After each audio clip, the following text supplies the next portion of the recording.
अस्सलाम वालेकुम। होपफुली आप लोग सब खैरियत से होंगे। आज के एपिसोड में हम थोड़ी सी अपडेट कवर करेंगे जो ड्रॉज हुई हैं एक्सप्रेसेंट्री की कनाडा की। लेटेस्ट ड्रॉज क्या हुई हैं, इनके स्कोर्स क्या थे एंड आप किस तरीके से किस रूट को अपनाते हुए कनाडा मूव हो सकते हैं। तो फ्यू वेरी क्विक इंफॉर्मेशन होगी, शॉर्ट वीडियो होगी ये। तो सबसे पहले एक्सप्रेसेंट्री, आपको पता है एक्सप्रेसेंट्री की काफ़ी सारी एपिसोड्स हैं वो मैंने कवर की। पिछले एपिसोड्स किस तरह आप अप्लाई कर सकते हैं एंड उसमें कौन कौन से रूट्स अवेलेबल हैं। आजकल एक जो पॉपुलर रूट है वो कैटेगरी बेस जो है रूट भी मौजूद है एक्सप्रेसेंट्री में, कि जिसमें आप स्पेसिफिक कैटेगरीज में होते हुए भी एक्सप्रेसेंट्री अप्लाई कर सकते हैं और लोअर स्कोर के ऊपर भी उसमें सक्सेसफुल हो सकते हैं। तो अगर हम लेटेस्ट अब 2024 की सारी ड्रॉज देखें, क्या स्कोर्स चल रहे हैं और कौन सा मिनिमम स्कोर इस वक्त चाहिए होगा आपको सक्सेसफुल होने के लिए। तो अभी रिसेंटली जो सबसे लास्ट जो ड्रॉ हुई है वो ये फरवरी 14 को, यानी yesterday. So this is the one जो रिलेटेड है category base express route entry, और ये ड्रॉ थी, इसकी ड्रॉ टाइप थी हेल्थ केयर ऑक्यूपेशन। तो any health care related experience people के लिए थी जो एक्सप्रेसेंट्री पूल के अंदर मौजूद थे, उनको इनवाइट किया गया। और आपके लिए शॉकिंग न्यूज़ होगी कि जो CRS स्कोर था इसके लिए वो only 422, it's quite low score. और इसमें 3,500 पीपल को इनवाइट किया गया है इस ड्रॉ में।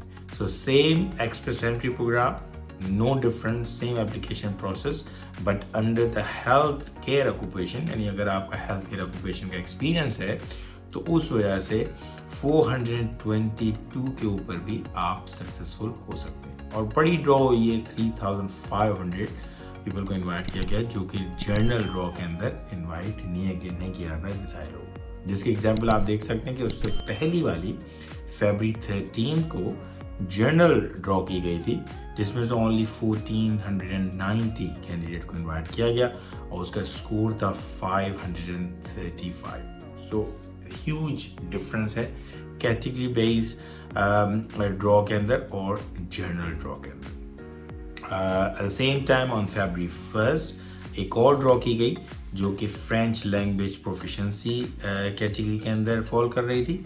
उसका जो स्कोर था वो was only 365। So you can imagine कि उसका स्कोर इतना लो था, 376। उसमें 7,000 पीपल को इनवाइट किया गया जिनके पास फ्रेंच लैंग्वेज प्रोफिशेंसी थी। तो अगर आप फ्रेंच लैंग्वेज जानते हैं, आपका एक फ्रेंच लैंग्वेज का एक्सपीरियंस भी मौजूद है, तो आप इसमें कैटेगरी अप्लाई कर सकते हैं। 7,000 पीपल को इनवाइट किया गया है 365 स्कोर के ऊपर, विच इज़ ऑब्वियसली बहुत कम स्कोर है जो कि इजीली अचीव किया जा सकता है।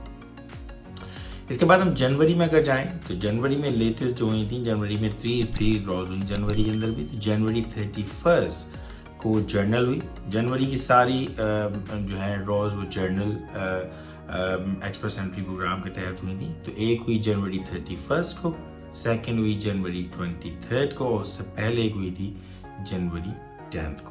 तो उसमें जो मिनिमम स्कोर था इस ग्रेजुअली, अब आप देख सकते हैं कि जर्नल कैटेगरी का स्कोर ग्रेजुअली ड्रॉप कर रहा है। तो जो सबसे पहले जनवरी 10 को हुई थी वो 546 पे क्लोज हुई थी। देन जनवरी 23 जो है वो 543 पे क्लोज हुई थी। फिर आप जनवरी 31 वाली जर्नल कैटेगरी के अंदर जो है वो 541 पे क्लोज हुई। तो यू कैन सी ये ड्रॉप कर रहा है।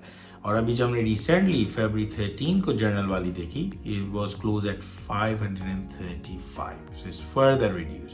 सो स्टार्टिंग फ्रॉम 546 टू 535, तो आपके 9 पॉइंट्स इसमें रिड्यूस हुए। तो एक ट्रेंड है कि इट ऑब्वियसली मे बी अगर फ्यूचर में जाके वो और ड्रॉप हो तो जिनका थोड़ा सा लो स्कोर है वो भी मे बी सक्सेसफुल हो सकें। लेकिन जो ज़्यादा चांसेस आपको नज़र आ सकते हैं इधर, वो ऑक्यूपेशन बेस्ड जो कैटेगरी बेस्ड ऑक्यूपेशन कैटेगरी है उसमें अप्लाई कीजिए। उसकी मैंने एक एपिसोड अलग से बनाई हुई है just for the quick review.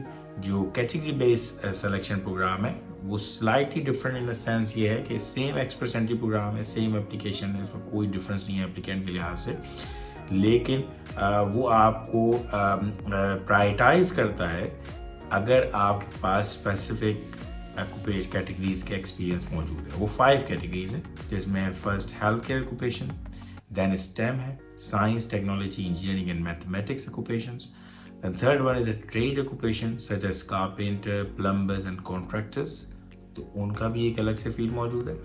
फिर इसके बाद ट्रांसपोर्ट ऑक्यूपेशंस में और एग्रीकल्चर एग्री फूड ऑक्यूपेशन, तो ये 5 ऑक्यूपेशंस हैं जिसके अंदर आप अप्लाई कर सकते हैं और लोअर CRS पे भी एक्सप्रेस में कामयाब हो सकते हैं। इसके लिए डिटेल कैटेगरी बेस्ड रूट के ऊपर एक डिटेल एपिसोड मैंने बनाई हुई है, तो you can watch that as well. और कोई आपके कमेंट्स हो, कोई हेल्प चाहिए, कोई सपोर्ट चाहिए further on any specific category, तो आप कमेंट सेक्शन में कमेंट छोड़ सकते हैं एंड मैं आपको वहीं पे रिप्लाई कर दूंगा, ताकि सब लोग जो लोग सिमिलर क्वेश्चन रखते होंगे तो वो सब उस जवाब को बआसानी ऑनलाइन ही देख पाएंगे। तो होपफुली आपको ये एपिसोड भी पसंद आई होगी। कोई कमेंट्स, कोई फीडबैक हो ज़रूर कमेंट सेक्शन में छोड़िए। इंशाल्लाह नेक्स्ट एपिसोड में एक नए रूट के साथ और एक नई अपॉर्चुनिटी के साथ, नॉट ओनली फॉर कनाडा, बाकी और मुल्कों में भी इमिग्रेशन से रिलेटेड अगर कोई न्यू न्यूज़ होगी तो आपने ये न्यू एपिसोड देखेंगे। Thank you very much for watching.